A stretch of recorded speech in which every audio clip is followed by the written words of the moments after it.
The January 6, 2020 meeting of the Anne Arundel County Council is now in session. Please stand for the invocation and remain standing for the Pledge of Allegiance. Mr. Pruski will lead. Thank you, Madam Chair.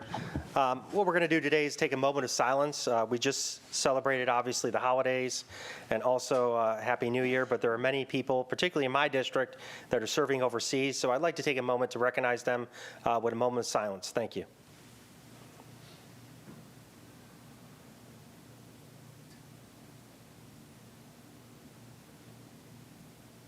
Thank you, Madam Chair. Pledge of Allegiance.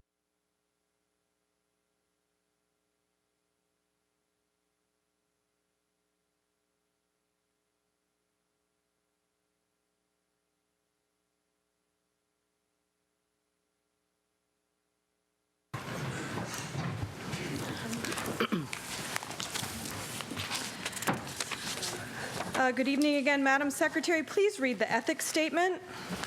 The Ethics Commission has asked that I advise you that under certain circumstances, members of the public may qualify as lobbyists when they testify before the County Council. If so, the law requires that certain information be filed with the Ethics Commission.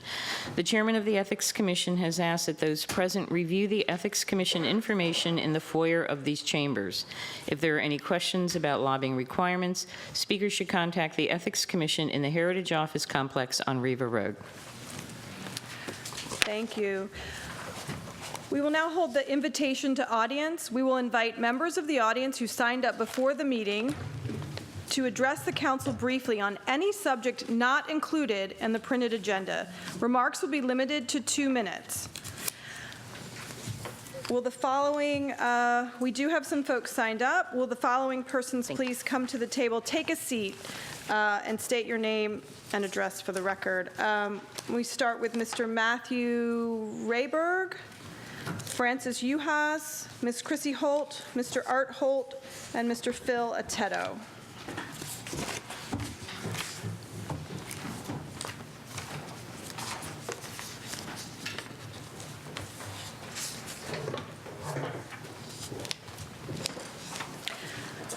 I'd like to remind everybody before we get started that there's a clock in front of you. It's 2 minutes, and I'm going to move along to the next speaker at that 2 minutes to make sure everybody has a fair chance to speak. Mr. Rayhas, you have the floor. Rayberg. Good evening, council members. My name is Matt Rayberg. Address is on Bluebird Lane in Crownsville of County District 4. I am not representing any specific organization, and I wish to make a statement related to firearms. I've only recently learned of the Gun Violence Prevention Task Force and have read the initial report published in mid-December. It's my understanding that this topic will be discussed at length during the session, particularly when the final report is published sometime this spring. Therefore, I'll reserve my questions and personal opinions until that time.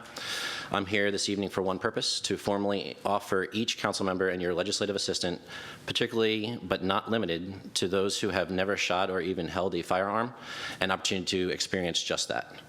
I happen to be active duty military, but I'm here only as an ordinary law-abiding citizen, a husband and father of 2 little girls, and a responsible gun owner, nothing more.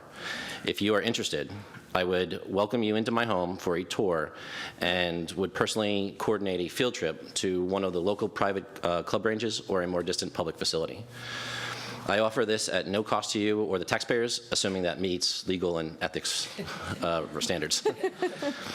Lastly, I make this offer because I believe in making decisions based on as much information and firsthand experience as possible. And that's all I have. Thank you for your time and consideration this evening. Pending any questions, I look forward to working with you in the future on this topic and others throughout the session. Thank you. Ms. Uhas. Thank you.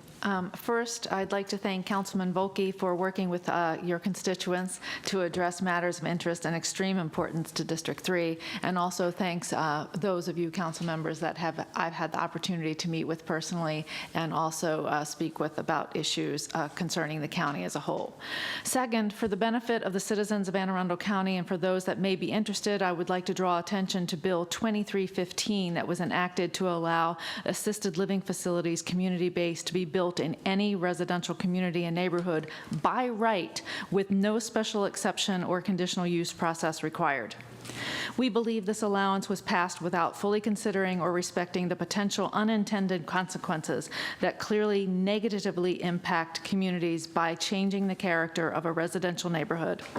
Once a for-profit commercial operation is built or a house converted for this assisted living facility purpose, it is unlikely to ever revert back to a single-family home again.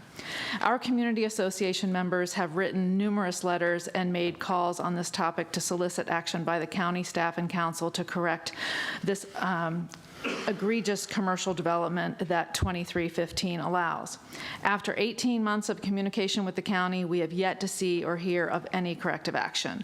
We ask the council to please review the impacts Bill 2315 can have on any residential neighborhood in Anne Arundel County. To put this in perspective, this legislation allows commercial for-profit facilities with up to 16 bedrooms and baths to be situated on residential lots with no water or public service. And they can be combined to form multi-building campus complexes. I urge the residents and the council to really look into the matter to understand the magnitude of the concern, environmental impacts, and original intention of maintaining the integrity of residential character of the neighborhood. Thank you. Thank you. Ms. Chrissy Holt? Hi, my name's Chrissy Holt, and I live at 8 Fifth Circle, Annapolis, Maryland. I'm a leader with the Maryland Progressive Healthcare Coalition and co-chair of the Healthcare Task Force for Progressive Maryland. I'm here tonight to talk about the Medicare for All resolution, and we would ask for your consideration to take a look at it. There's 270 efforts going across America today in cities and counties to go after the corrupt health sick system that we have here in America today. Just in the month of December, a friend of mine was denied access to his cancer drugs. CareFirst decided that this person couldn't get access to their drugs. The death panel said, no, you can't have it. Until one man, a chief medical officer inside CareFirst, decided that he could overturn that decision. One person not elected, no official gets access to that. A for-profit organization gets to decide who lives and who dies, not only in the state of Maryland, but also across America. A Medicare for All resolution, what it would do for the county to take a look at this is to finally start speaking out as elected officials that you believe that health care is a human right. And I'm specifically appealing to the women. This is not a partisan issue. This is talking about as mothers and as women that we birth human beings. And as such, they deserve the access to the health care. Our babies and our children deserve access to health care. And it should not be decided by private insurance companies who lives and who dies. Across America, we are working on efforts in cities and in counties to get access to these resolutions. We're not asking you to fund anything. We know you can't handle the mechanics, but you are stating, as Congressman Sarbanes and Brown already have for most of your constituents, that Medicare for All Act of 2019 is the way to fix our broken healthcare system, and that a few executives don't get to decide our health care. Thank you, Ms. Holt. Mr. Art Holt? Hi, thank you. My name's Arthur Holt. I live at 8 Fisk Circle in Annapolis. And I'd like to read a little bit from an article about unions supporting Medicare for All. And it starts out with a quote: "Of all the forms of inequality, injustice in health care is the most shocking and inhumane." These powerful words were spoken by Dr. Martin Luther King Jr. as he launched a direct action campaign against hospitals that were discriminating against African American patients. Today, discrimination means we still have staggering health care disparities that lead to African American women and babies dying at alarming rates, and high rates of untreated diabetes, sickle cell anemia, and HIV. I think to give a little transition into the benefits, unions, including teachers, including county teachers, negotiate with the people that pay the unions, essentially the county, for health care right now. And it's my understanding that it's around 30% of the budget for county teachers is healthcare. So what's covered with Medicare for All? Primary care, hospital care, prescriptions, dental, vision, mental health, chiropractic, medical devices, choice of doctor. Medicare Enhanced covers Part B services and eliminates co-pays, including home health visits and long-term care. So I'd urge the County Council to please do consider. We have an example that other cities and counties around the country have been using as templates, and they are passing. Please consider doing that for this county. I think that will truly benefit everybody here. Thanks. Thank you. Mr. Filetetto? Hello, Filetetto, 1800 Poplar Avenue in Annapolis. Hello again, friends, and Happy New Year. I'm here once again to urge you to pass a resolution calling on Congress to pass a Medicare for All single-payer bill. Tonight, I'm going to point out the strong conservative case for single-payer. Single-payer is better for competition within the healthcare field and gives better choice by eliminating networks. Doctors and hospitals compete to attract patients through service, quality, and access, rather than competing to be in the best reimbursed insurance plans. Today's private health insurance is incredibly restrictive with narrow provider networks, and private insurance companies have a financial incentives to deny care, and as Christy stated, they often do. These are the true death panels. Medicare for All will open up this patient-centered free market to all Americans and make it easier to access care. So no more in and out of network providers, and everyone really can choose whatever doctor they want and switch based on the quality of care they receive. Single payer is also better for large and small businesses, as it makes them more competitive because they don't have the cost of health care added to the cost of every employee. Business owners, nor state and local government should have to be experts on insurance markets and exchanges that are more complicated than the tax code to understand. There's also a concern that single payer would stifle innovation, but what you may not realize is that most of these innovations are paid for using public funds. Pharmaceutical companies engage in trivial research to extend patents or buy patents to raise prices on medicines that have been around for a long time, such as insulin or EpiPens, while our National Institute of Health funds truly pioneering work. Medicare for All would strengthen the alignment of research with our most pressing needs instead of what's most profitable. Once again, clearly we can discuss this for hours, so I want to invite you again to our Coalition's Medicare for All Forum on Sunday, January 26th from 2 to 4 p.m. at the Stanton Center right around the corner. We'll have experts speak clearly on what single payer is and is not, how it works, as well as a Q&A to answer people's questions and concerns. There are trainloads of money being spent on injecting misinformation and fear in the healthcare conversation. I urge you to come and inoculate yourself from these deceptions. Thank you, sir. I don't have anyone else signed up to speak. If there's anyone who did not sign up who wishes to speak, please come up to the table, state your name and address for the record.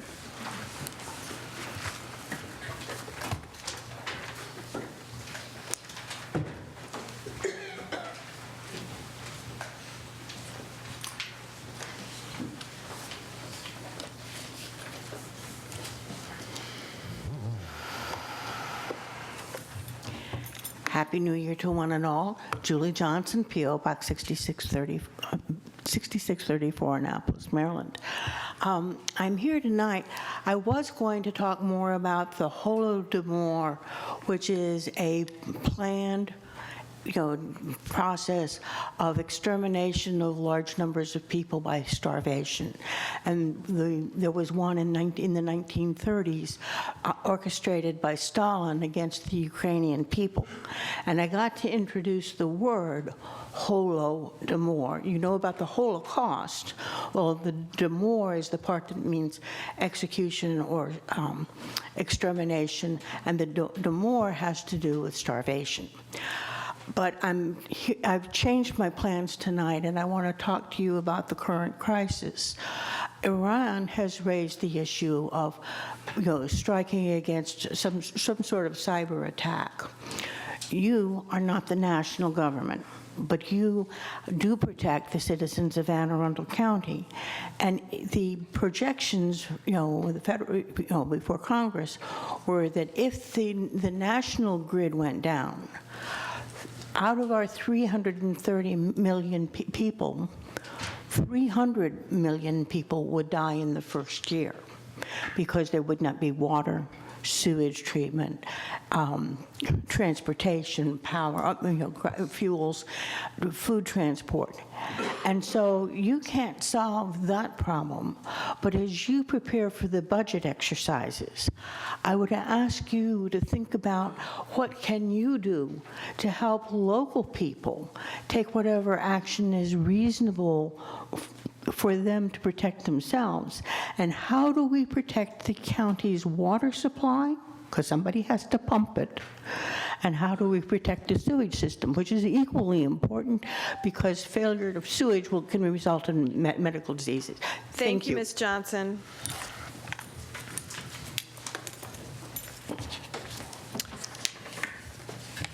If there's anyone else who did not wish to speak, we've already been through that. So the invitation to audience is now closed. Is there any item any council member would like to place on the agenda? Madam Chair. Yes, sir. Thank you. I would like to place Resolution 2-20 on the agenda. Thank you. Okay, great. May I have a motion that the partial reading of any bill, resolution, amendment to a bill or resolution or minutes constitutes the reading of the whole? So moved. Second. All in favor? Aye. Opposed? The motion carries. Madam Secretary, please read the minutes of the December 16th, 2019 meeting. The meeting was called to order by Chairman Allison Pickard at 7 p.m. and opened with the invocation given by Mr. Volke, followed by the Pledge of Allegiance led by Boy Scout Troop 160, Glen Burnie. May I have a motion to approve the minutes of the December 16th meeting? So moved. Is there a second? Second. All in favor? Aye. Aye. Opposed? The motion carries. The minutes of the December 16th meeting stand approved as read. Madam Secretary, please read the titles of the bills to be introduced this evening. Bill number 120, an ordinance concerning public safety, school bus monitoring cameras. Bill number 220, an ordinance concerning public works, roads and rights-of-way, obstructions, abandonment of facilities. Bill number 320, an ordinance concerning public works, Coriander Place, Gingerville, water petition, excess front foot benefit assessment. Madam Secretary, please read the title of the resolution to be introduced this evening. Resolution number 120, resolution confirming the appointment of a member of the classified service to serve on the Pension Oversight Commission for Anne Arundel County. Resolution number 220, resolution declaring suicide a public health crisis in Anne Arundel County and requesting that the Department of Health take immediate steps to identify residents affected by mental illness and offer adequate treatment and services to help those affected and at risk of death by suicide. Thank you. Madam Secretary, please read the title of Bill number 8319 as amended. Bill number 8319, an ordinance concerning licenses, towing companies, non-consensual towing, storage facilities, and redemption areas, blanket authorizations to tow. This bill was sponsored by both Mr. Pruski and Mr. Volke. Do y'all have anything to add to the discussion? Nothing to add. Nothing by me. Administration, would you like to comment? Good evening. Happy 2020. Joining me at the table is Major Passman, Mr. Deck, Mr. Bryant, and Ms. Kenny. I'm Pete Barron with the county exec. I just want to thank the sponsors for including us in all the discussions. At this point, we have no further comment. Do we have any questions from the council? We will now hold the public hearing. Remarks will be limited to 2 minutes. I don't believe I have anyone signed up for this bill. Is there anyone who did not sign up who wishes to speak? The public hearing on Bill number 8319 as amended is now closed. Madam Secretary, please read the title of Bill number 8319 as amended. Bill number 8319, an ordinance concerning licenses, towing companies, non-consensual towing, storage facilities and redemption areas, blanket authorizations to tow. Okay, last chance. Any further discussion?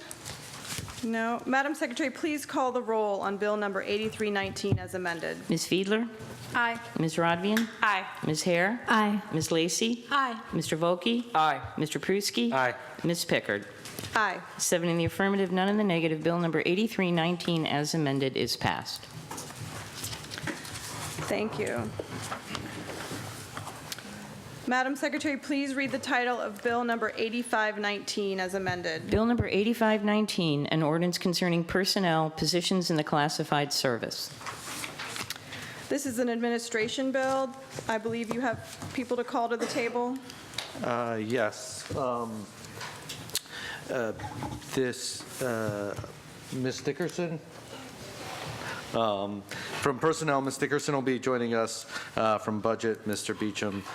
From Office of Law, Ms. Klausmeyer. And we have a few folks in the audience to answer any questions if they're needed. Bill 8519 has been amended. We discussed it at the last council meeting, but that was last year, so let me just give you a quick reminder. It is to create 5 new position classifications in the classified service, modify the minimum qualifications for 4 existing positions in the classified service, and increase and decrease positions in certain classifications in various offices and departments. The amendment that we accepted at the last council meeting corrected an error for the pay grades of the GIS senior specialists. With that, we ask that you move the bill. Are there any questions from the council? Ms. Hare. Thank you, Madam Chair. Just one.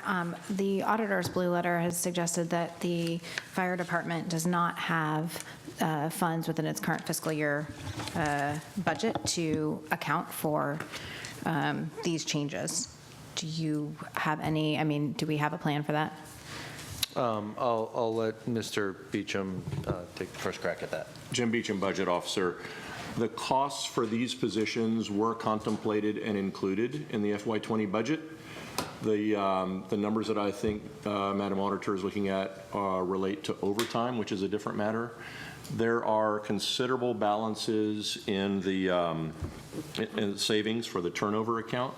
So we're hoping by year end this can be remedied. It's pretty common practice that public service winds up in a fourth quarter transfer bill. And with a total budget of $142 million or so, this should be less than $1 million. So Okay. won't be all that material, I don't think. It's still dollars. I get that. But, That's helpful. Thank you. Yes, ma'am. Madam Chair? Yes, sir. Mr. Volkey. Thank you. Mr. Beecham? Yes, sir. I get your point about it's still dollars. I agree with you. The numbers I'm getting are that the fire department is through 78% of their budget, and we're 50% of the way through the year. So we're significantly outpacing spending in the fire department as it compares to what's been allocated. I guess that's kind of, I think, where Councilwoman Hare was going, where I'm going too, is where's the money going to come from? Is that going to come from CAO contingency? Do you think you're going to pull that from another department that has savings? And then also, I'm curious, this is sort of a second question, but I'll give you both at the same time because I know you can do it. What's the cause? What does budget look at this and think is sort of the reason? Is this, kind of the vacancy number? What are we seeing there? Why is it that we're seeing such high cost as compared to what we were budgeting? High costs in terms of overtime or high savings in terms of the vacancies? Well, it sounds like we are running above budget because Yes, sir. we're paying a lot of extra money for overtime. And I think my question with that would be, are we doing overtime because we need it? Or are we doing overtime because there are a lot of vacancies and we just haven't filled the positions yet? That's a question I'd need to defer to the fire department. She's coming. There she is. The chief is here. Good evening, Council. Tricia Wolford, Anne Arundel County Fire Chief. Councilman Volkey, to answer your question, the biggest discrepancy we're seeing right now with the overtime is unrelated to the positions. Okay. If you recall, the positions were part of our July budget. Yes. And it's just taken this amount of time to get through the personnel process and to go through the promotional process. Where we are seeing the increase in overtime is actually an additional personnel matter. So our light duty, injury injury, those elements of our personnel. In the last 6 years, we've tracked at about 22 to 25 people that are off duty because of an injury or a job-related on or off duty. Right now, we currently have 42. Wow. The biggest difference that we're seeing is the average rate is 3 to 5 for an off-duty injury. I currently have 18. We currently have 6 people that are off on mental health, where normally we have not incurred this in the past of how to treat those individuals. There's quite a litany of a few. I could go down that. I would prefer to do that in a private manner. Understood. Yep. But that's where we're seeing that we've taken some significant measures to correct that. And with that correction, if we were back down to our average of 22 or 25 in that category, we would be right on par for where our overtime is. So really, it's the timing of how these things have aligned, but completely separate issues. Okay, and that makes a lot of sense. Thank you. And I don't want to go into all the personnel issues because I agree with you. Better No, for another time. but I'm more than happy to send that to anybody Yeah, on the council. We appreciate can clearly see that. So with respect to the vacancies, nobody else is lit up, so I'll ask. With respect to the vacancies, how are you running in terms of a vacancy rate right now? So our vacancy rate is still pretty consistent. We normally end around 25 to 30 at the end of the year that we deal with through attrition. Okay. And so that has been a similar rate. There's nothing really outstanding from past years. So this is really attributable to an unforeseen and unusual spike in sort of injury-related situations. Actually, we can identify it right down to the Right, there it count is. and to Okay. the time frame, and there was a significant carryover from last year Okay. that wasn't dealt with. That's helpful to know. And then, Mr. Beecham, in terms of the budget office, where do you see the money? Because obviously, we're going to go over budget for the fire department. So where does that money come in? Do you expect to see a fourth quarter transfer from the CAO contingency? Do we think it's going to come from savings somewhere else? Has budget identified that yet? We have not identified that yet, sir. Okay. Excuse me. We have not identified that yet, sir. We'll want to wait and see the range of dollars, if there are any dollars. Gotcha. Thank you. Sir, and Yes. based on some of the corrections we've made, we don't actually think that spread's going to be as wide as what you're seeing right now. Gotcha. You think it'll tighten up a little bit? Yes, sir. Perfect. Thank you. Madam Chairwoman, Mr. Pruski? I hate to call on the auditor for this, but this is a little bit of the history here. But we've had overtime in the past, so just to be clear, budgets run sometimes where, staffing or injuries, and if I can correct, maybe a few years ago, I thought we had an issue. You were going to ask me about something a few years ago. I know, but being that I served in the prior We have fourth quarter council. transfers every year, but I can't tell you from which department. I understand, but I just want to be clear for the record that people don't walk out of here saying that, there's never been an overspending for budget, things don't happen, the people are out. I just want to be Right. clear so that Yes. people don't think that, things happen. Obviously, Mr. Volkey asked a question about the payment, and that's something we have to find out about, but to enlighten can the tell council you- that other departments, particularly public safety, because of the nature of the job that they do, we often have that. So I don't know if you could speak to that. Yeah, I mean, it really depends. It does, yes, public safety is one. It might be police department one year, fire department the next, but a lot of it also, it can be any department. A lot of it goes into what is budgeted and how it's spent. So, you could have like a central services flood, and then central services is asking for money. So I don't want to say it's the fire department or the police department all the time, but there is always some kind of fourth quarter transfer. Overtime is tracking really high this year. The blue letter is based on November. Nathan's number is based on December. So 78% as of December of a budget that's I have the 5.9 million. If you do go over, or if you keep that trend, it is a significant overage. They do have, like he said, turnover, which is less than $1 million, that can cover some of that, unless other things go over, like salaries or other things like that. But yes, it's not unusual for you to come in with an overage. Thank you. Thank you. Do we have any further discussion from the council? Did the admin want to add anything? Okay. We'll now open the public hearing. Remarks will be limited to 2 minutes. I don't have anyone signed up. Is there anyone in the audience looking to come forward? Okay, I don't see any movement from the audience. So We will proceed. We will close the public hearing on Bill number 8319 as amended. Madam Secretary, please read the title of Bill number 8319 as amended. Bill number Oh, 85. sorry. That's okay. 8519, sorry. Bill number 8519, an ordinance concerning personnel positions in the classified service. Last chance for discussion. Mr. Pruski? Yep, ready to vote. Madam Secretary, please call the roll on Bill number 8519 as amended. Ms. Fiedler? Aye. Ms. Rodvian? Aye. Ms. Hare? Aye. Ms. Lacy? Aye. Mr. Volkey? Aye. Mr. Pruski? Aye. Ms. Pickard? Aye. 7 in the affirmative, none in the negative. Bill number 8519 as amended is passed.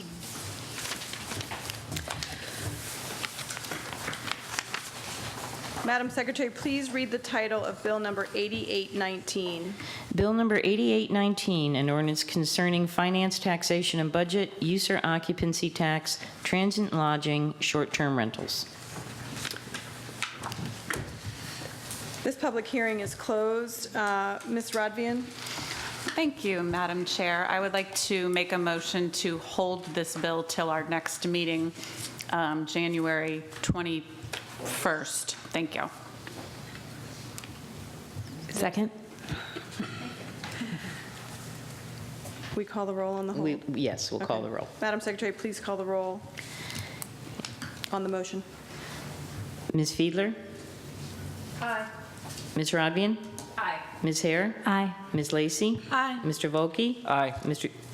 Pruski? Aye. Ms. Pickard? Aye. Motion to hold the vote on Bill number 8819 to January 21st is passed. Madam Secretary, please read the title of Bill number 8919. Bill number 8919, an ordinance concerning licenses and registrations zoning short-term residential rentals. The public hearing on this bill is also closed. Ms. Rodvian, this is your bill. Yes, thank you. I realized maybe I should give a little explanation of why I'm requesting this hold. There have been, I think there was a lot of valuable testimony at our last meeting that gave us indications of things that we could do to make this bill better, to make the whole process smoother for all of the players involved. And those things are underway, and we would like to be able to present a solid set of amendments, after making sure that they're tight and ready to go. So I'm, for this bill, also requesting, making a motion to hold till our January 21st meeting. Second. Thank you. Madam Secretary, you want to call the roll on the motion to hold 8919 until January 21st, 2020? Yes. Ms. Fiedler? Aye. Ms. Rodvian? Aye. Ms. Hare? Aye. Ms. Lacy? Aye. Mr. Volkey? Aye. Mr. Pruski? Aye. Ms. Pickard? Aye. 7 in the affirmative, none in the negative. The motion to hold the vote on Bill number 8919 to January 21st is passed. Okay. Madam Secretary, please read the title of Bill number 9119. Bill number 9119, an ordinance concerning personnel positions in the classified service. This is an administration bill. Mr. Barron? There it is. Good evening again. Pete Barron for the administration. Joining me at the table is Mr. Beecham from Budget, Ms. Dickerson from Personnel, and Ms. Klausmeyer from Office of Law. The chief is still in the building if we have any questions. The purpose of Bill 9119 is to increase 20 firefighter 2 positions for the classification in the fire department to accommodate additional positions that have been created under the SAFER grant, the Staffing for Adequate Fire and Emergency Response from the Federal Emergency Management Agency. As you will recall, in the budget that was passed in June is when we passed it, right? The administration anticipated adding 50 new firefighter positions pending award of the SAFER grant. We were fortunate enough to be awarded the grant, but we were granted 70 positions instead of the 50 that we were anticipating. The administration has talked a lot about the need to have adequate fire coverage in this county. We have a lot of catch up to do in our staffing levels, and with the work of our chief and the Office of Personnel, we are confident that we can move forward. The purpose of creating these positions is to allow personnel in the fire department to advertise to recruit the class. So with that, we're happy to answer any questions, and we hope you will approve this bill. Thank you.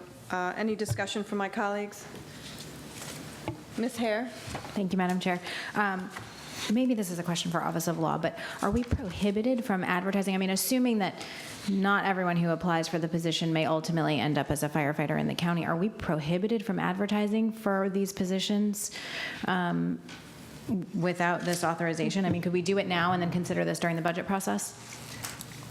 Meaning, could we advertise for them now and then deal with new positions? Well, my understanding is that the money will not be there till 2021 for all of the, I believe that's what I read in the blue letter. But you need the positions to exist to be advertised. Okay, so this, maybe I'm misunderstanding this. I thought that this is for the 2020 year budget. Even though it said, I mean, we authorized 50 new positions in this budget, and then we're looking for new positions. It's not for this year's SAFER grant. Maybe the chief could answer this for me. I'm not sure. I might be able to help with that. Sherry Dickerson, Personnel Officer. The class will not actually be effective until October of 2020, which will be in the next budget cycle. We'll do the recruitment and onboarding prior to that. And so in order for us to do the recruitment and testing and background checks and all of those things, we needed to have the positions actually to exist. So then that brings me to another question. Chief, you and I have spoken a couple of times about sort of the length of the process and that it really does take a little while between all the background checks and the physicals and all of that other.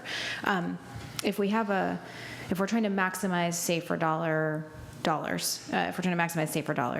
we incur those, I mean, year one, that money is ticking whether we fill the position or not, right? And then in year two, if we don't fill the position until year two.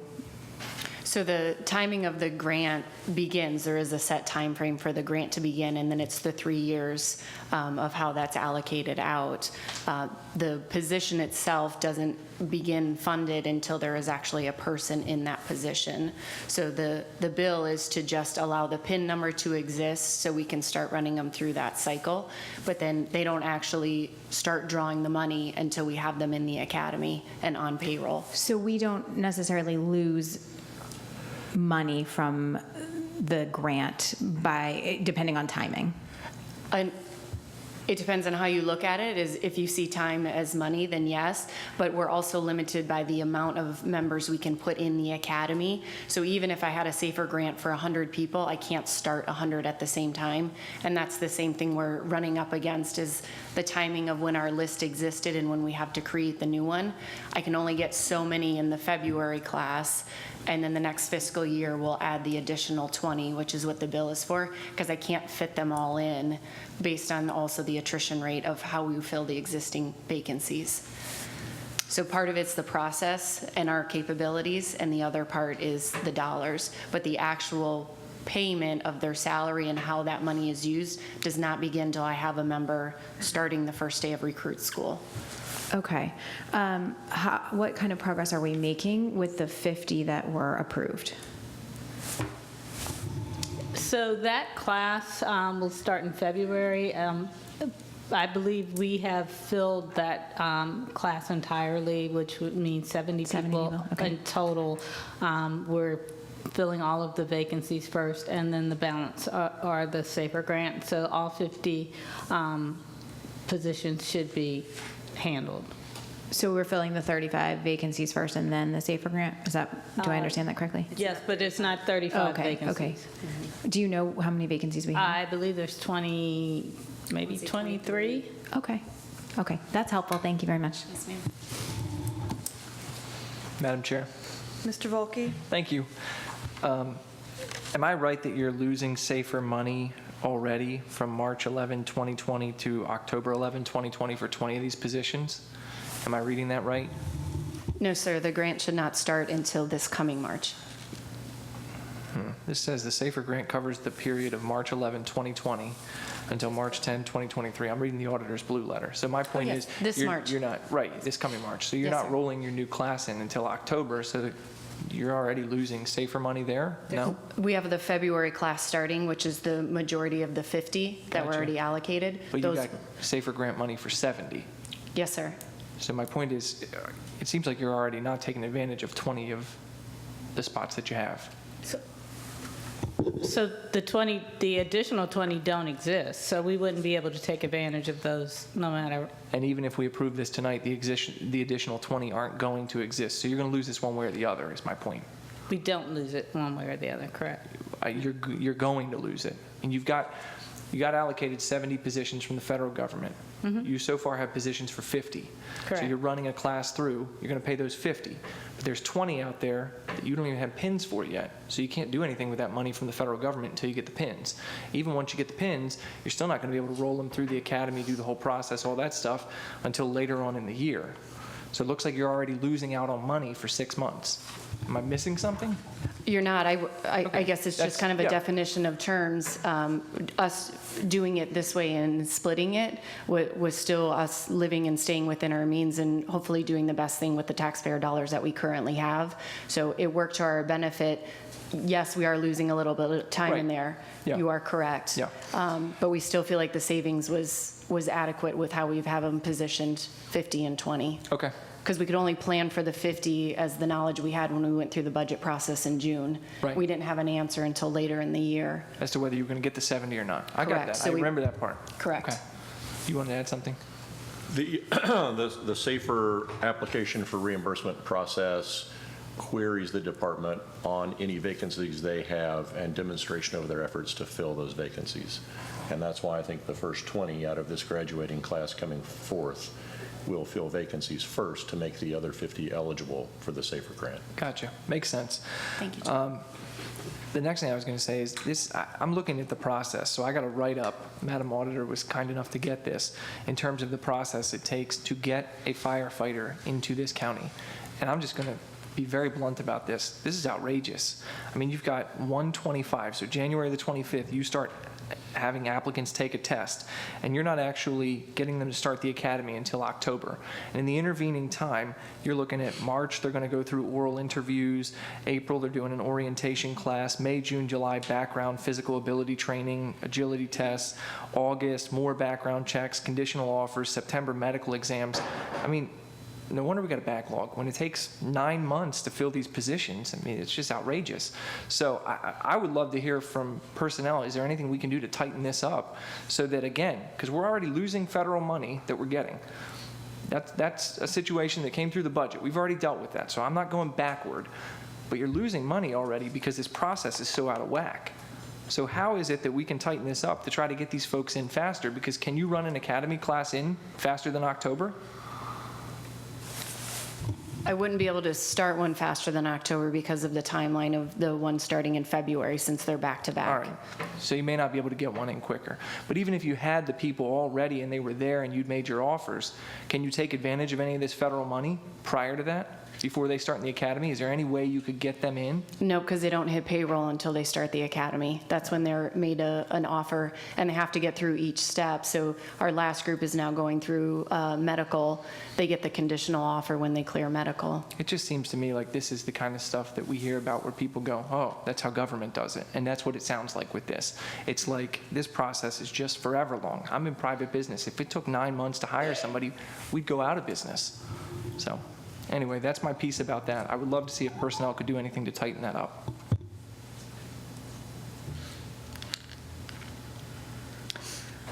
Do we have any other comments from council? Madam Chair, Yes, ma'am. I would just like to say that I disagree with my colleagues' comments on the length of time that it takes to produce the level of excellence that the residents of this county expect and deserve in their firefighting force, and I appreciate what you all do. Thank you, Madam Chair. I was going to ask just one other question, and this is maybe a little bit putting the cart before the horse, but because we are talking about new positions, if we were not to approve this tonight, am I correct in assuming that you would ask for at least 20 new positions in the upcoming budget anyways? I would be asking for the 20 plus our attrition rate so that we fill all the vacancies and then have the option to fulfill the grant. As we sit here today, how many firefighters do you believe, we've talked a little bit too about how many should be on a rig at any one time and things like that. Are we making progress on getting the numbers up to where they should be? When we graduate this class that starts in February, we'll make a significant increase there once they get through their field training period, and then the October class on top of that. So the main thing that is offering us is we talked about the additional supervisors in the field for our EMS providers, and then our 2-person staffed engines, getting those to 3-person, and then we also have some medical units that are still in a day work capacity.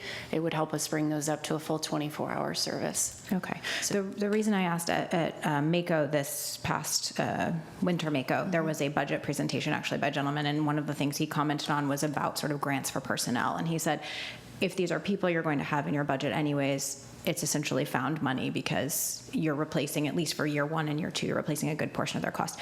But you obviously need to budget for them in the out years. So I just want to understand whether these are positions, if we do pass this, that these are essentially positions you would not need to ask for, at least this year, because we would be getting them through the SAFER grant. We would still have to ask for them based on staffing. I think the biggest change we made is when we met with the county executive and the CAO with the understanding of if we get the SAFER grant versus if we do not. When I first got here, is we built a 3-year plan. We built that then out to a 4- and a 5-year staffing plan to allow for the flexibility, and knowing that we needed the planning because we don't meet minimum staffing right now. But this is within your staffing plan, essentially not added on top of it? Correct. Okay, that's helpful. Thank you. Madam Chair. Mr. Volkey? Thank you. Chief, so what is your plan then? Because maybe I don't remember that from budget when we talked about that, but so you're asking for, you got 50 last year in the budget, you're asking for another 20 now. What are you going to ask for in May when we come back on budget? So our plan would be to ask for, to fulfill the remaining attrition. So we'll basically put a pause on the attrition to fulfill the SAFER grant so we can get as many of those as soon as possible. Sure. But then we'll still have to address the attrition rate, which averages around 30 to 35 based on retirements. So you're going to ask for another 30 to 35 in May. I wouldn't quote me on that, but we're right in that. I know, I see that look on your face. You did see that look. I do. All right, I'm giving you that number based off of the averages of past years. The reason I say that is because then we're looking at, in the span of about a year, 100 new firefighters. Between the 70, the 50, plus 20, plus another 30, we're looking at 100 new firefighters that have been hired in a year. Yes, sir. Which I don't know that anybody in any memory can remember hiring that many firefighters in that span of time. And I just wonder how that impacts other places too. So like, I know police every year come in, they're looking for more police officers, detention's looking for more detention officers. So I'm just trying to think of sort of everybody else who's going to be at the table and trying to understand how this request for 20 now, plus the 50 you had, plus another 30, and then that's just through this fiscal that's coming up. What are you looking at for the next couple years? You said it was a 4 or 5 year plan. Correct. So, we're only in So year if we 2. can get to that point, the 20 that fulfills the rest of the SAFER, then we add in the attrition anywhere from 30 to 35, could be as low as 25. Okay. I'm always going to give you the high side, though. I got you. So once we So get you'd that. be looking for that in those additional years. Correct. Years And 3, and then 4, all we would do is continue to fill the attrition rate at that 25 to 35. Okay. And then look to see where we can improve our staffing. I base all of that off of that plan, but that's an educated plan on once we fill positions and how we flex different areas of the stations. So what's the service delivery model? What I can anticipate or don't have a good grasp on anticipating is where we're going to see the next pocket of immediate growth. You can model some of that right now, but that's what changes our staffing model. When I have to implement a second medic unit at a firehouse that it normally only had one, Sure. it's based on the call demand. Yeah, I So- guess I think what a number of us are trying to get at is this seems fine if you look at it in a vacuum. When you start to put all the other pieces together and look at this as a bigger part of a puzzle, how does it fit in? And that's what I'm trying to understand with that. So that was very helpful. Thank you. Madam Auditor? When you say you're going to ask for 35 due to attrition, do you mean due to turnover? So those are not new positions, or are you asking for 35 new positions? They would be the turnover of retirements, people that have left the department. So you have to pay for the class, and there's those things, but it's not an actual new position. Okay. Correct. Thanks. Did you was I clear on that? Now I understand it. Okay, I'm sorry. Thank you. I don't believe we have any more questions on 9119 from my colleagues. I would like to remind everybody that we aren't meeting standards in our staffing of our fire department. So this isn't a new conversation, and this shouldn't be a surprise, but that's my 2 cents. So thank you for your knowledgeable answers. And we will move on, if I can remember where I am. We will now open the public hearing. Remarks will be limited to 2 minutes. I do not have anyone signed up for the public hearing on 9119. I see some movement. Ms. Johnson, are you coming forward? Is there anyone else who did not sign up and who wishes to speak? If so, please come forward now. Remarks are limited to 2 minutes. Please state your name and address for the record. Thank you, Madam Chairman. Julie Johnson, P.O. Box 6634, Annapolis, Maryland. My testimony is short. I support this bill. In this county, it's an aging county when you look at the demographics. That means that the fire department is heavily pressured for emergency medical services, lots of ambulance runs. And so when you only have, one shift, that means, you get an 8 hours a day. Well, what are you going to do? 9 to 5, and then the rest of the time there's no one available? And you may not know, because I bet every one of you uses a smartphone. And I also bet that there are a good percentage of you who use credit cards. But if you're old like me, and you don't believe in credit cards, and you oppose smartphones, you can't get Uber or Lyft. Uber and Lyft are driving out the local taxi services. So, much to my shock and dismay, there are times when I call for a taxi during daylight hours, and there are no drivers available. So you don't really, there are times when a person is ill, and you don't need an ambulance. You just need to get to that, it used to be called nighttime pediatrics or these other kinds of clinics. You don't want people rushing off to the emergency room, but if you can't get any medical help otherwise, what are you going to do? Which then adds to the further budget problems. So I mention that because I don't think any of you live with that issue. And it would be very hard to imagine, because you could always get a taxi, 2 in the morning, 3 in the morning, because that was the structure. That's how they operated. You had a dispatcher in the office and you had drivers. No longer. Thank you, Ms. Johnson.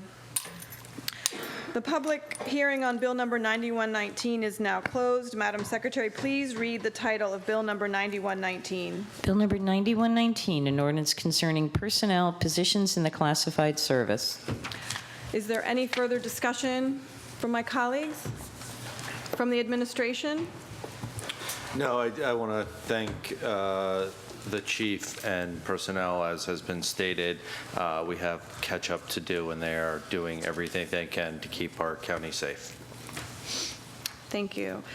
Madam Secretary, please call the roll on Bill number 9119. Ms. Fiedler? Aye. Ms. Rodvian? Aye. Ms. Hare? Aye. Ms. Lacy? Aye. Mr. Volkey? Aye. Mr. Pruski? Aye. Ms. Pickard? Aye. 7 in the affirmative, none of the negative. Bill number 9119 is passed. Madam Secretary, please read the title of Bill number 9219. Bill number 9219, an ordinance concerning fair housing exceptions. Ms. Hare, Ms. Rodvian, who is someone wanting to take the lead on this? There's several sponsors. Madam Chair. Sure. Ms. Hare? I will keep this pretty brief. We talked about it a bit at the work session.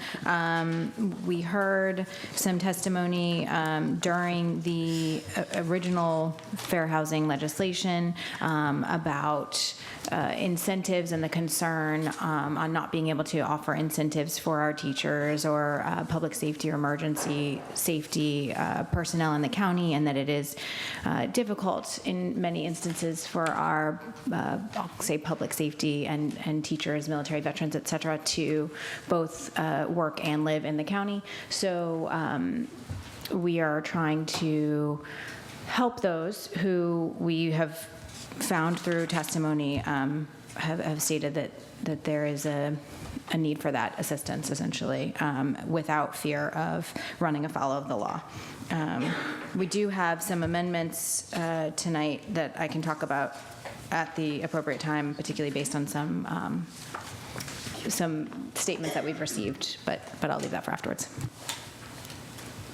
Ms. Rodvian? Thank you, Madam Chair. I just wanted to mention that in the lead up to tonight's introduction, or I guess hearing on this bill, public hearing on this bill, I've had some discussions with various folks in the public, and I'm listening very carefully to your concerns and taking serious consideration on how we might be able to make this bill a workable bill to meet the goal of, allowing opportunities for people that work in the county to have an affordable place to live in the county, in the county without having unintended, in particular, discriminatory impacts. So we'll be listening very carefully about ways that we can, meet our goal without having unintended impacts on folks who could be unintentionally harmed. So thank you. Mr. Barron, for the administration, do you have something to add to the discussion? Sure, I'd be happy to. Pete Barron with the administration. With me at the table is Ms. Klausmeyer from Office of Law. The administration is supportive of the goal of this bill. However, several concerns have been raised. We've heard the same concerns that Ms. Rodvian has, and therefore the administration cannot support the bill at this time. That said, we do want to leave the door open to continue conversations if there is a way to ensure that we can achieve the goal in a non-discriminatory way. We would be happy to. I would be happy to work to get our EEO officer, myself, and others around the table with folks with concerns, with the sponsors, and anybody who would want to try to sort this out, because it's an important goal to make sure that our military, our police, our fire, our detention officers, whomever, can afford housing in this county. It's a top priority of the county executive. However, we think the concerns that are being raised are serious enough for us to pause on this and not support. Do we have any questions from the council? Madam Mr. Chair. Pruski? So, Mr. Barron, I want to be clear. I know this was an ongoing discussion from the previous bill that we had, but my question to you was, I thought there was discussion that you thought under the law that this wasn't necessary. I know that there was going back and forth, so again, I'd have to go back and watch the record or the video, but it was a long one. I don't know if you want to provide any recall from that discussion. Well, I will let Ms. Klausmeyer speak to that. My recollection is that it is not necessary. I did have a conversation with some folks in Howard County who have had this provision, and they couldn't think of any challenge to it. And as far as I know, and again, I don't have data, I haven't done the research, but those types of incentives are offered in Howard County. So I understand the concern of folks in the industry wanting to make sure that they're obeying the law, but it's at least our initial read on it was that this bill was not necessary. Okay, thank you. Madam Chair. Mr. Volkey? Thank you. Mr. Barron, I guess I'm sort of struck by something that you just said. You indicated you haven't done the research or have the data on it, but the administration is opposed. I know that shortly we're going to hear from representatives. I see them in the room, so I'm assuming they'll testify from the Realtors Association for the county, who I know do have knowledge and awareness of the incentives that are offered in housing and the research and the data. And it's my understanding that I think they're going to be supportive of this bill. So I guess I'm a little baffled if the administration is saying we don't have that. They do. They support it. You don't. I was referring to Howard County. Oh, just to Yeah, Howard. Okay. just Howard So do County. we have it for Anne Arundel then? I mean, I've seen what the Realtors submitted in the previous Fair Housing Bill, yes. Okay, and they indicated then that they thought it was something that needed to be addressed because they've indicated they do think this is a problem from the standpoint of offering these incentives going forward. That was my understanding from what they submitted. Mine as well. Okay, so I guess that's why I'm confused as to why, if the professionals in the field with the research and the data are coming in and saying this is something we need, I'm confused as to what the administration's objection would be and why the administration views this as being something that's unnecessary. Well, that's the basis of the objection is the concern that adding an incentive could end up in a discriminatory effect. That is the basis of the objection. I had commentary that I believe it wasn't necessary, but you shouldn't take my legal opinion for it. Fair, fair. And I do think that we've got some amendments that hopefully will address some of the discriminatory issues, because as I understood it, something is sort of more narrow to say that county employees only would be problematic. That was what I understood from the Office of Law. I don't want to get to the amendment yet, but is that a correct understanding that that would be an inappropriate carve-out because it would only include county, but there'd be no justification for state or federal employees or even municipal? Lori Blair Klassmeyer, Office of Law. We had a discussion, I remember having a discussion on the Fair Housing Act about ethical issues with Right. offering it to county employees, which is kind of a separate issue from the notion of kind of parsing out these various occupations, because kind of what you see in the literature, I agree that it's not per se illegal to have preferences, but these preferences can have disparate impacts. So if you pick an occupation that is, for example, primarily male, then you may end up with a disparate impact on females, and so that they don't get the preference as frequently. So that's kind of one concern. I see that it's not limited to county employees specifically. This will be anybody in the military, anybody who's a teacher, anybody who's a police officer. And when you give these preferences, there needs to be some justification. And a lot of the jurisdictions that do limit them to county police officers, county teachers, county employees, because the justifications are they're closer to work, you take cars off the road, you want your workforce to be able to afford to live where they work, that sort of thing. So, there's not anything that's illegal, and it would not be illegal to limit it to county employees. There may be some ethical concerns, and I think that's one of the reasons why offering it to county employees as a whole, rather than picking that may help. If you offer it to county employees as a whole, as opposed to picking and choosing amongst county types of jobs or even teachers or whatever. That may help with the ethical concerns. I'm not here, I know that there have been ethical concerns and I have about certain incentives, and I would just refer you to the Ethics Commission. Obviously, I'm not the opinion, Understood. Yeah, I'm not the final, I don't have the final say on any of that, but. I get that. I would think by opening it up to all governmental employees that you're effectively, or you're not just sort of cherry picking this group, that group, which then would hopefully dissipate any disparate impact from a facially neutral law, which would be a problem under any kind of a challenge. So that's the way that I would look at it. If you broaden it, exactly right. Yep. Ms. Lacey? Thank you, Madam Chair. At the work session that was held, at which we discussed this bill, just to inform my colleague who could not attend that work session, I asked Greg Swain whether the administration was taking the position that the bill is legally necessary or not. And Greg Swain said, in his view, his opinion, the bill is not legally necessary to be added to our law. So maybe that helps you with background homework information. If I can just add in, I actually that night listened to the entire work session, so I did have a chance to hear all of it, and I heard that commentary. If I can make one other comment, I'm sorry. The other concern that the Office of Law has about this bill is that the Fair Housing Act in and of itself, our fair housing law in and of itself, prohibits discrimination based on occupation. So I am a little concerned about putting something in here that now has a list of occupations where you can have preferences, because that may come within the definition of discrimination based on occupation. So I just throw that out there. Mr. Pruski. Yeah, Madam Chair, and again, I don't know the co-sponsors or other things. So, Mr. Barron, you stated that the EEO office has not reviewed this, or they have? I have not spoken to our EEO officer on this bill, no. Okay, thank you. Can I just add that when we had this very robust discussion over the fair housing law in the summer, we were talking about housing discrimination.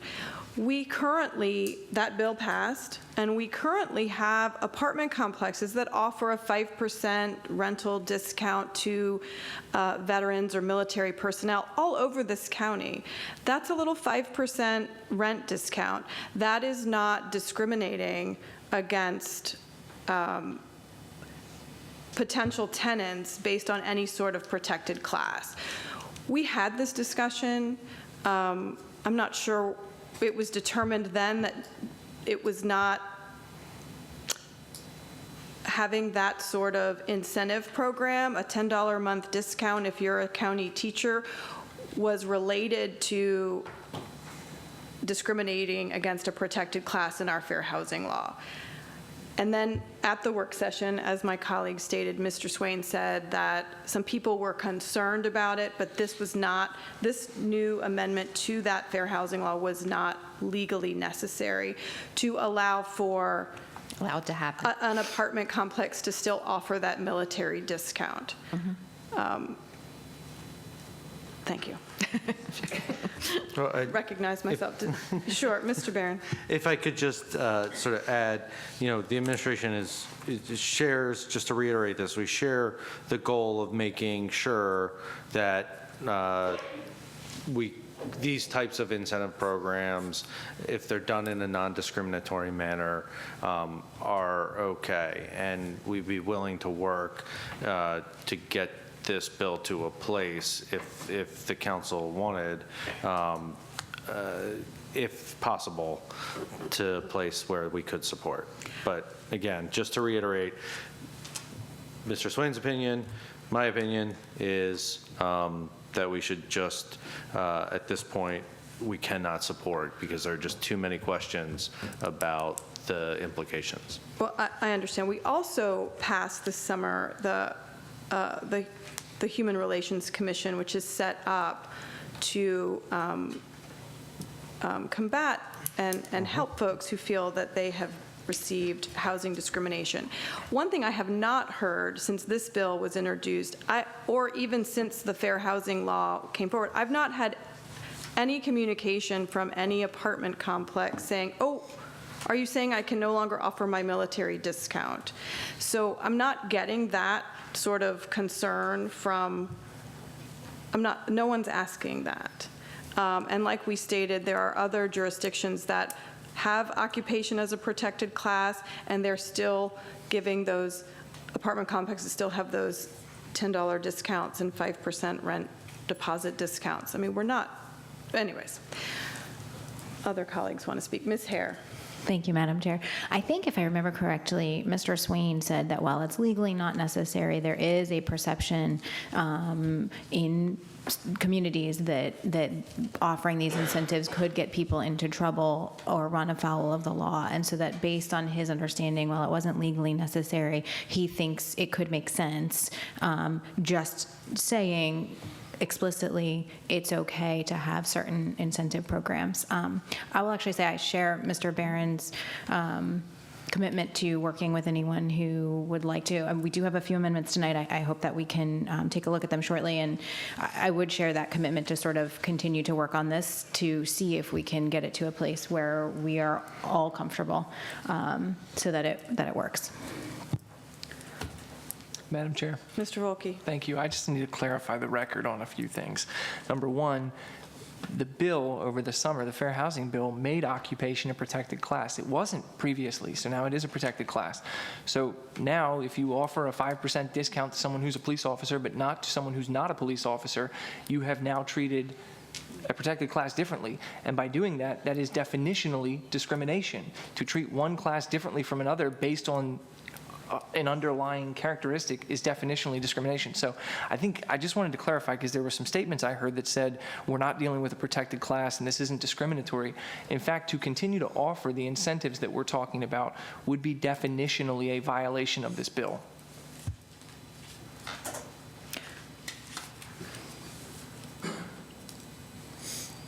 Ms. Rodvian. Thank you, Madam Chair. I would agree. I would think that without the sort of protection for discrimination without this exception that this bill brings to allow discrimination for these particular occupations, that those incentives or discounts would not be allowed under our current bill. And that if our current bill says discrimination based on occupation is not allowed, but we are allowing, if someone brought a challenge to an apartment complex because they didn't offer them a 5% monthly discount because they weren't a police officer, then they would have a valid challenge under the law as it currently is written. And that's the intent, is to allow, we can discuss whether or not we think this is a worthwhile goal, or whether, I think we have some concerns about the impact. But I do feel like the discrimination would not be allowed under the current law as it is written, and that if someone brought a challenge to the Housing Commission, or the Human Relations Commission, that they would have a legitimate challenge if that kind of incentive or discount were being offered under our current law. Yeah, the veterans preference is permitted under the current law. That veterans is already in there. And I think that's the one we've have discussed. That's already in there. And that's not exactly occupation? Is it veteran? It's veterans. I mean, that's... No. Yeah, so it's being taken out, and it's called military or veterans of the military under this bill. So, yeah, I mean, I have concerns about, I will tell you that occupation is not a protected class under the Fair Housing Act. So it's in our law. You mean under the Federal Fair Housing Act? Under the Federal Fair Housing Act. It's in our law. It's probably in some other local laws, and that's probably where it came from. But, yeah, it does raise, to me, a concern. Okay. I seem to recall discussing discrimination in a negative way. Mm-hmm. And we defined what discrimination was in the Fair Housing Law. Mm-hmm. But we're not debating the Fair Housing Law again, so I'll leave it at that. Ms. Lacey.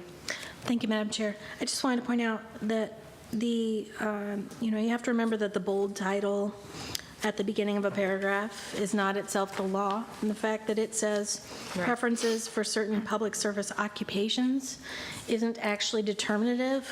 In the law as passed, it created the veteran's preference, but a veteran is someone who is not currently in the occupation of military service. So it's actually not even based on occupation as a preference. And I think this whole debate is tricky, which is why I like leaving the law just as we passed it in the summer, because I think we thoroughly went over various scenarios at that time, and that this bill and the amendments just create confusion where there need not be any when we go back to the first principle of how we defined discrimination in the first place and why we added occupation as a protected class in the first place.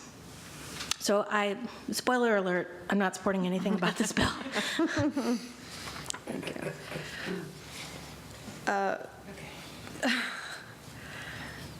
We are ready to move to public hearing.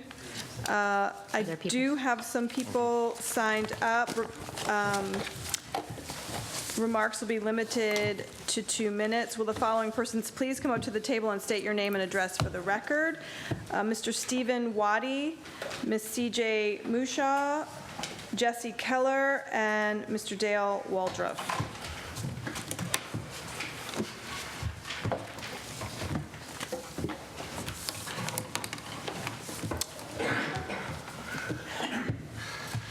Mr. Waddy, are Good we ready? evening, Council. My name is Stephen Waddy. I'm the Political Action Chair for the NAACP. I'm here on behalf of President Jacqueline Alsop of the Anne Arundel County NAACP. The NAACP opposes Bill 9219, amending the Fair Housing Act. Under Texas v. Department of Housing, the Supreme Court reaffirmed the right of litigants to bring a Fair Housing Act claim against a law that has a discriminatory impact, regardless of whether it was passed with a discriminatory intent. To clarify, it is not our position that the sponsors of this amendment have a discriminatory intent. However, due to the current state of the county workforce, there is much to be done to hire non-whites, women, and disabled in the positions that are being exempted in this amendment. Even in, there have been all-white, all-male classes for the fire department as recently as 2013. And that impact can lead to housing segregation. So it may not be in the intent, but in the impact of providing these incentives that you will encourage a segregated Anne Arundel County, and that's what we want to avoid. If the county provides more incentives to a workforce that currently evidences a history of job segregation and racial discrimination, it will not be remedying past discrimination, but perpetuating it. It is concerning to look at equal employment opportunity numbers that have 0 Black or Hispanic people working in various county departments. It is concerning that the county is being led by an almost all-white management class. It is concerning that an overwhelmingly white school system, administration, and faculty are teaching a mostly non-white student population. The county departments that have the most non-whites aren't even included in this legislation that you all have offered. Black people are mostly correctional officers and working for the finance department as cashiers for this county. All of these issues are even more concerning when there is no racial equity plan from any of the council members to change these numbers. Thank you. Thank you, Mr. Waddy. Ms. Mushaw. I said it right the first time. Ms. Mushaw. Hi, I'm CJ Mushaw, and I'm guessing that that's the way to pronounce it as well, so you did great.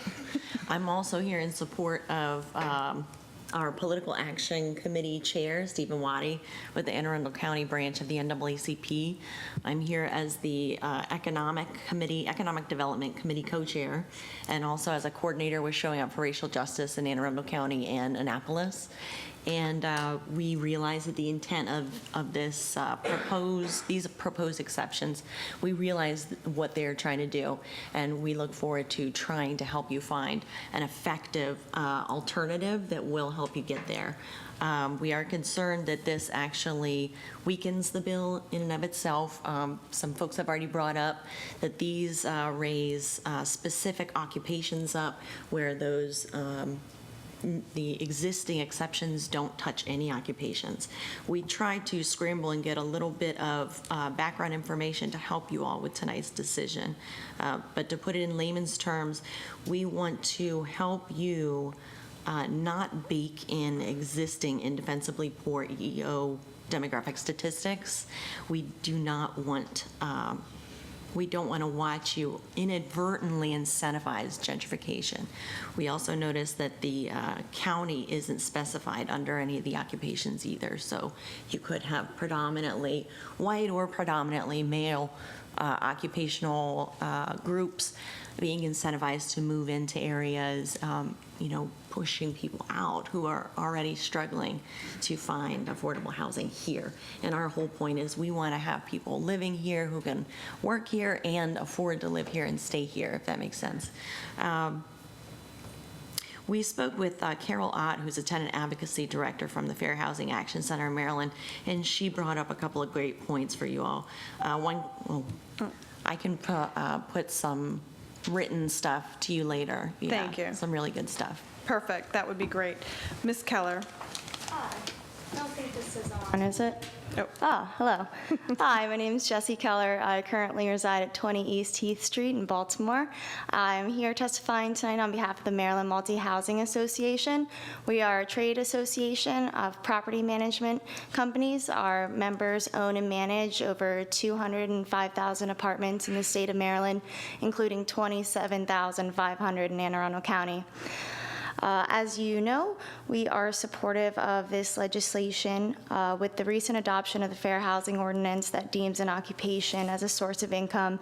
Many of our members who previously offered discounts to the military, teachers, first responders are currently believe they're precluded from doing so and have stopped giving those incentives. These discounts encourage county employees and others to also live, play, and stay in Anne Arundel County.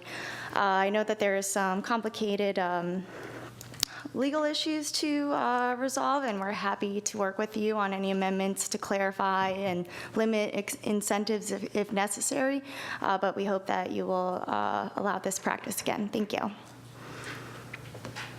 Mr. Waldrop. Good evening. Dale Waldrop, 876 Claffey Avenue, Gambrels. I'm here as the former president and now the legislative director for FODCOP, the Detention Officers Union. I would like to say that we are thankfully healthy as far as staffing-wise, male to female, and all races. We are very healthy, and I'm thankful for that. But I'm here really mainly, I'm looking at this bill. I'd like to say, one, thank you to the sponsors of the bill, as well as thank you for the pending amendments, plural. But at the same time, I also look at the word sale on line 20. That is kind of where I'm looking at. I see too many of my brother and sister officers, they can't afford to live here. I've got over 70% of my fellow staff members live outside of this county. I would like to see them be able to live in the county that they work. These programs are not anything new. You've seen Cop on the Block programs, Teacher in the Neighborhood programs, things like that. I think history kind of shows that when people live in the neighborhood that they patrol, in the case of like our police and our firefighters, they have a connection to the community. And that only makes sense to me.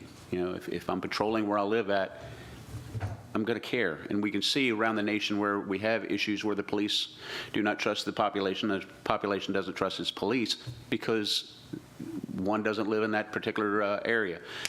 I want to make sure that we don't fall into that. Unfortunately, too many of our county employees can't afford to live in Anne Arundel County. That's why we've passed bills in the past, trying to incentivize getting people to live here in the county. I'm all about this. I don't want to see anybody get discriminated against either. But like I said, I believe in the intent, and I appreciate it. Thank you. Thank you. I don't have anyone else signed up for testimony. Is there anyone who did not sign up who wishes to speak? Oh. I was late. As you know, you have 2 minutes. State your name and address for the record, please. Sure. Jason Brand, 1521 Ritchie Highway, Arnold, Maryland. Happy New Year, everyone. On behalf of the association, I'm here, Senior Vice President of Government Affairs for Anne Arundel County Association of Realtors. And on behalf of the association, I'm here to thank the sponsors of Bill 9219 for your work in crafting legislation that allows our members to, again, offer housing incentives and rebates to active duty personnel, teachers, firefighters, police, and others who provide government and emergency services without a fear of a potential fair housing violation. Our members understand that good schools and a safe environment contribute to a healthy real estate market, and the incentive and rebate programs offered by our members enable some of these professionals to live locally who might not otherwise be able to. This in turn makes our communities stronger because these residents provide stability and positive role models. Once again, thank you, and we wholeheartedly support this bill. And if you got any follow-up, let me know. Thank you.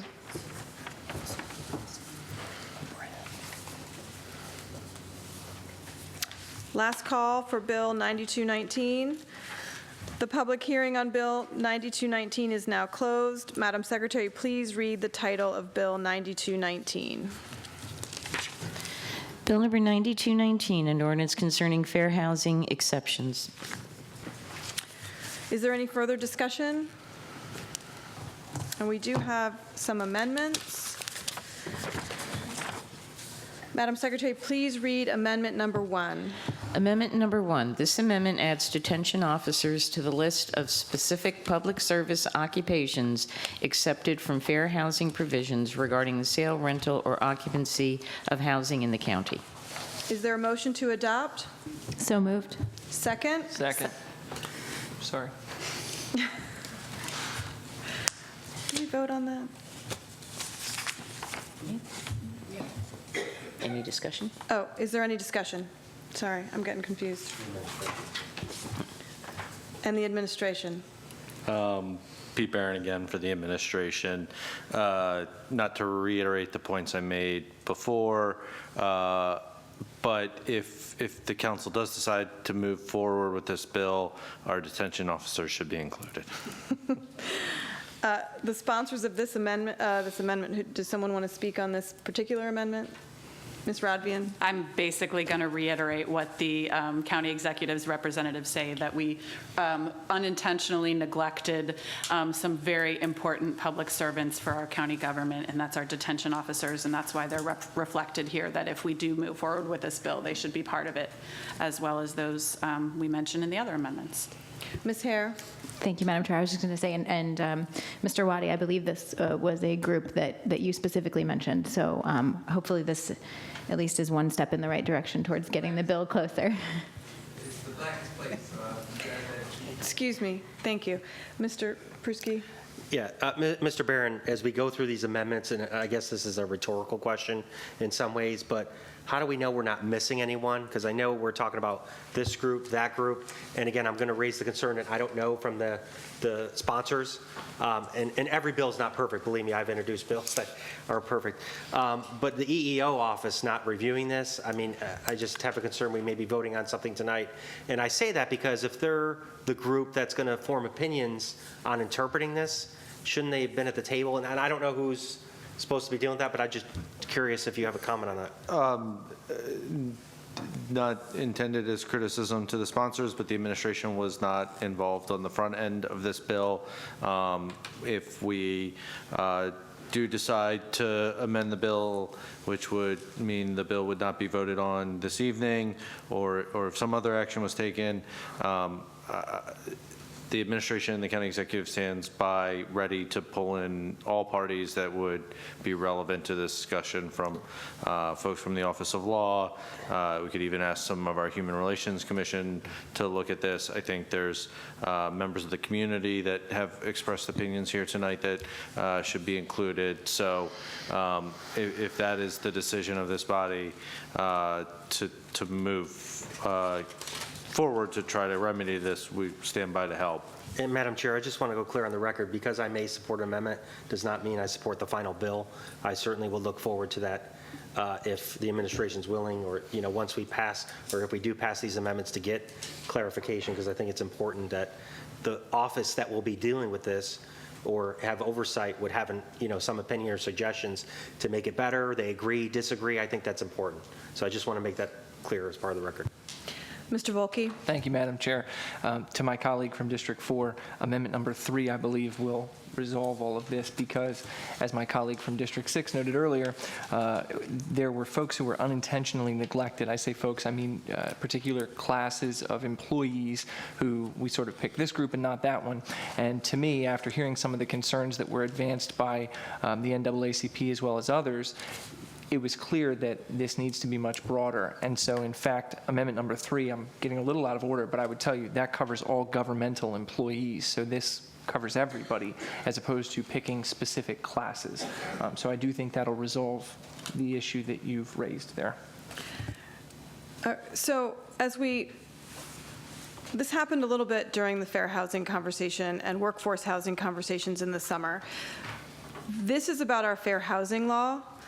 This is not about affordable housing. This is about housing discrimination. this bill is amending our fair housing law. So I just want to make sure we're not conflating conversations that somehow folks that we know we would love to see able to afford to live in the county. This is not about affordable housing. This is about discrimination in housing policy. So in the way landlords and sale of properties go. So just want to make sure everybody's clear on that. And as, well, anyways. When I speak, I lose my place as chair of what I'm supposed to do next. We've had the public hearing. We are now discussing this amendment. Madam Chair? Oh. I just wanted to, even though this is looking at the fair housing, our fair housing legislation, I do believe that one of the intents for the sponsors was to allow interested parties the option of creating more affordable housing by, for example, offering discounts to certain groups of county employees that, as we've heard from testimony tonight, have had a difficult time affording housing. So while it's not about the county creating affordable housing, it is a mechanism through which private entities could create affordable housing. So it's definitely, the fair housing law, but one of the intents is to facilitate affordable housing for certain classes of folks who have a need for it, that we may be expanding through some of these amendments. So that's... Sure, I understand. When you think about folks who are offering an incentive or a discount, we'll never be able to pick all the different kinds of employees. For example, there is a lot of housing around our hospital, and there may be apartment complexes wanting to give a small rental incentive discount to hospital employees. Well, we've not captured them, nurses, doctors, health aides. We'll never be able to protect every single type of occupation that some apartment complex will want to give a little discount to. That's all I'm saying. I'm just trying to be clear. Madam Chair?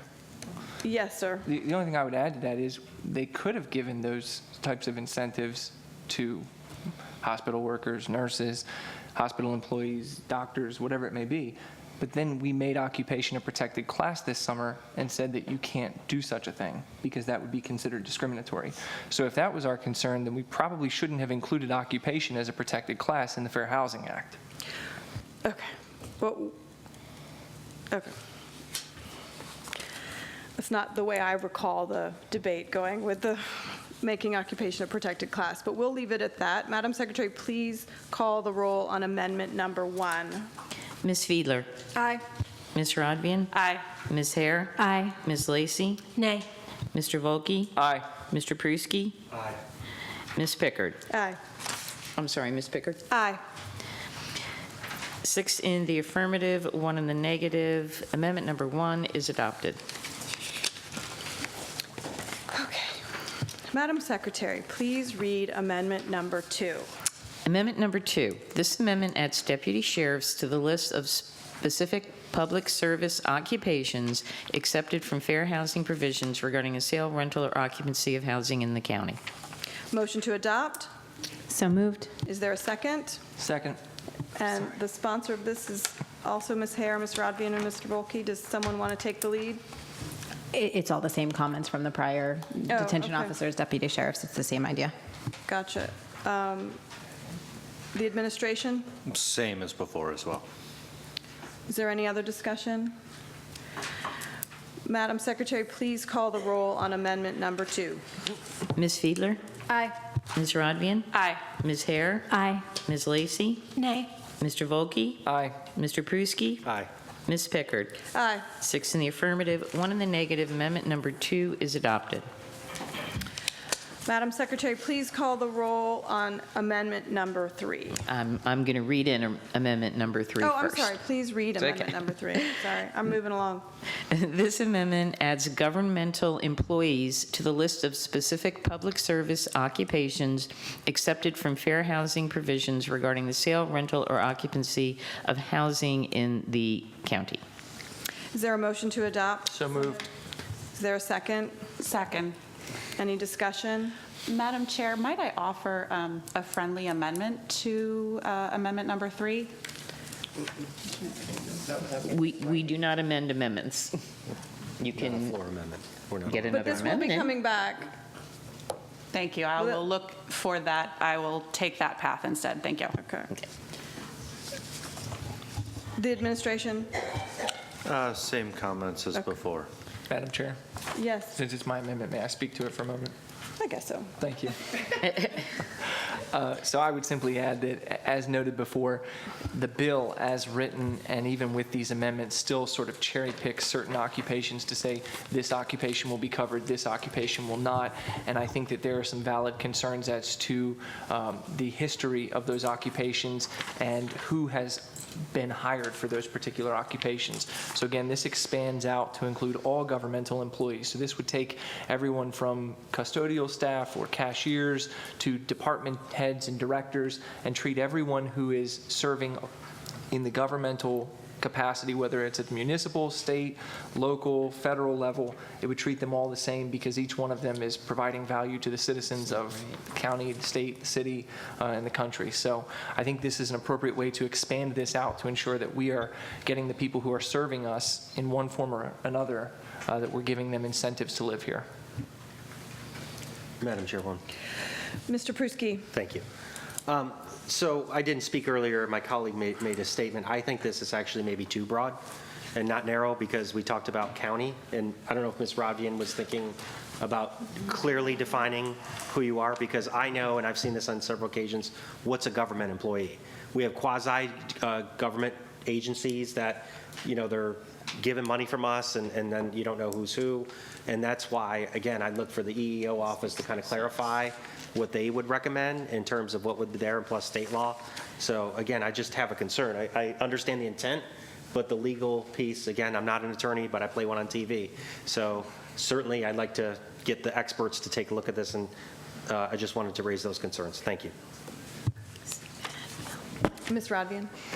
Thank you, Madam Chair. As a preview of an amendment I might offer in the future, I think it would be wise for us to consider to narrow this possibly to governmental employees that have a primary work site in Anne Arundel County. So we're not talking about employees who are working in Baltimore County and say, hey, we can live next door in Anne Arundel County for a lower price, when the real purpose is to incentivize county employees. I also might preview the idea of putting an income cap on here, because obviously we have a very wide range of incomes in county government, and many of those are, I think, very capable of affording housing in Anne Arundel County. And so I think we want to make sure that the focus is on those who really need help with affordability to live in the county. And to reiterate what one of the speakers mentioned, the idea of having county employees who live in the same county they serve, I think is so critical. As a public school teacher during my day job, having having experience in the county, having a familiarity with the county, I think is enormously beneficial. I go shopping in the grocery store and I see kids that I teach. I get to know their families, and I think that that's a really helpful for all public servants. So that's why I will support this amendment and maybe look forward to possibly, bringing a little bit more clarity to it in the future. Ms. Lacey? Thank you, Madam Chair. I just want to take this opportunity to comment, first of all, that I had my light on first, I think, to actually ask the sponsor of this amendment about how he defines governmental employees, but I'm really glad that everybody else jumped on also and noticed this pattern that I was suspicious because there was no definition included with the amendment. So,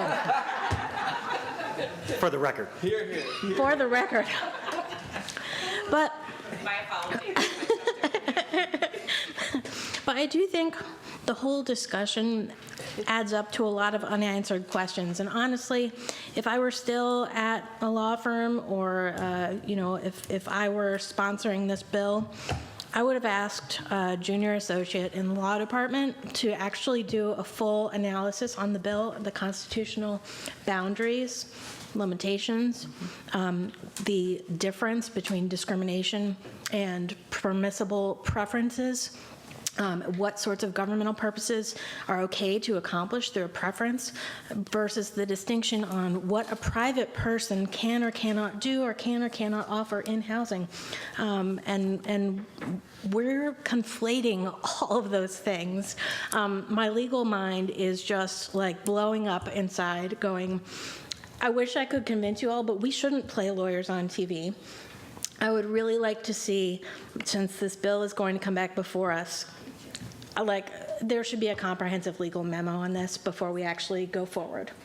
Because we were good where we were with the bill last summer, and right now we are really veering away from principled policy steps.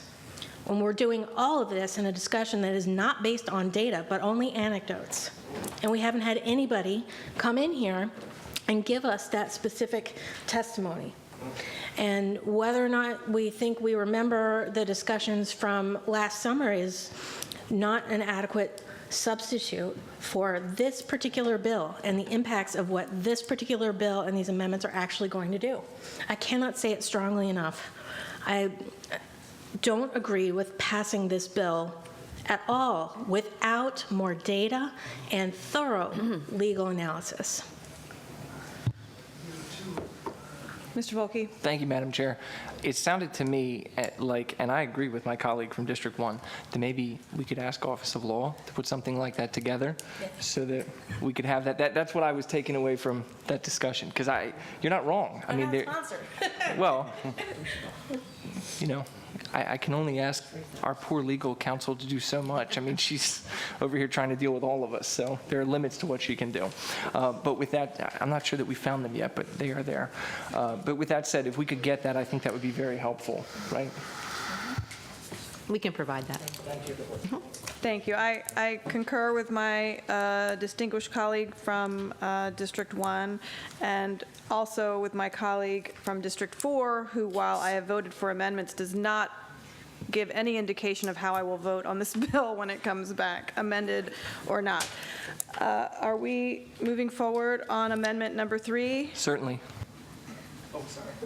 Madam Secretary, please call the roll on amendment number 3. Ms. Fiedler? Aye. Ms. Rodvian? Before I vote, I have been, I really hadn't been thinking about it in this context, but I may need to recuse myself from this particular vote as a county employee. And I'm actually sort of a double county employee in that I work for the council and the public school system.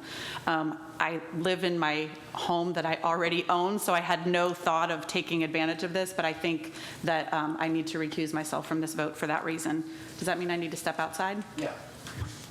No. Okay. So I will, what's the appropriate vote? Just no vote? No vote. You are recusing yourself. Okay, I recuse myself. Thank you. Okay. Madam Chair, Yes, ma'am. my concern here, this issue just came up, and I think that maybe it's too late, but there should be some consideration about deferring this for a while to give us time to talk about it, because we are all county employees right here, all of us. With that said. Yeah, exactly, sorry, but. Point of order, though, I think we do have to go through voting, so. We are in vote, Right, so that's we my must point. continue So I to don't think vote. anything can be withdrawn. I think just in light of that new information, maybe people can change how they were going to vote for it. That's it.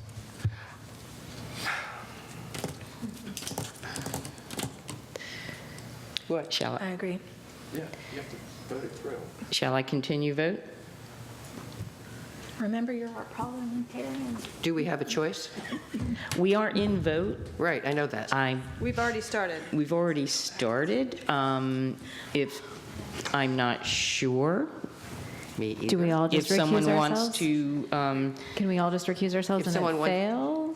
No, I do not believe. If someone wants to reconsider the motion on the amendment, so that it's, Who did the motion on the amendment? Point of order, I don't think you can do that in the middle of a vote. I think you just Yeah. have to go through and vote, and if anyone at the end of a vote then says, I'd like to change my vote as a result of whatever information's come up, I think that's... you can indeed do that. That's right.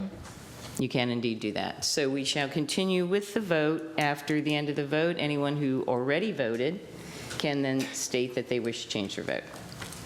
All right, so Ms. Rodvian is down as a recusal. I remain as a recusal. Ms. Hare? Nay, in light of that. Ms. Lacy? Nay. Mr. Volkey? Nay. Mr. Pruski? Recusal. Ms. Pickard? Nay. Madam Secretary? Yes. May I change my vote? Yes, you may.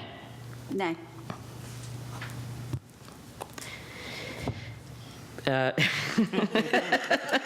Sorry. Just made the meeting. 5 in the negative, 2 recusals. Amendment number 3 is defeated. Whew. That was interesting. We did. Are you bringing that forward? Are you doing something with that? What? Never mind. Okay. Is there any, oh, The bill will be heard. oh. Bill 9219 will come back to us on January 21st, as amended. Oh, goodness. Okay, is there any other business to be brought before the county council? Mr. Volkey? Motion to adjourn. Second. All in favor? Aye. Opposed? The motion carries. The county council is adjourned until January 21st, 2020.